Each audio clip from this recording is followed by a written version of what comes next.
राक्षस को हराने के बाद गांव वालों ने चैन की सांस ली।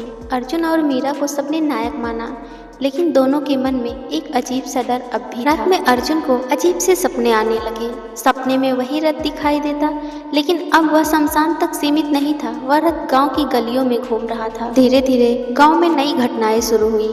कुएं में पानी खून जैसा लाल निकलने लगा। खेतों में फसलें अचानक सूख गई। औरतों को रात में कोई अजीब अदृश्य शक्ति बाल पकड़कर खींच ले जाती, और सबसे डरावनी बात, बच्चों के शरीर पर काले हाथों के निशान मिलने लगे। गांव के बुजुर्ग बोले, ये छाया का श्राप है। शमशान की सीमाएं टूट चुकी हैं, अब वह पूरे इलाके में फैलेगी। अर्जुन और मीरा ने तय किया कि अब वे शमशान तक ही सीमित नहीं रह सकते, उन्हें छाया की जड़ तक जाना होगा। उन्होंने एक पुराने साधु को ढूंढा जो तंत्र मंत्र जानता था। साधु ने कहा, ये छाया तब तक खत्म नहीं होगी जब तक इसके बीज को नष्ट न किया जाए, और ये बीज उसी औरत की राख में छिपा है जिसे सदियों पहले जिंदा जलाया गया था। लेकिन समस्या यह थी कि वह राख अब शमशान में नहीं थी। राख अब रथ के साथ उड़कर जंगल की गहराइयों में चली गई। अर्जुन, मीरा और साधु तीनों उस जंगल में गए। जैसे जैसे वे भीतर बढ़ते गए, पेड़ों की शाखाएं हिलने लगी और अजीब सी फुसफुसाहट सुनाई देने लगी।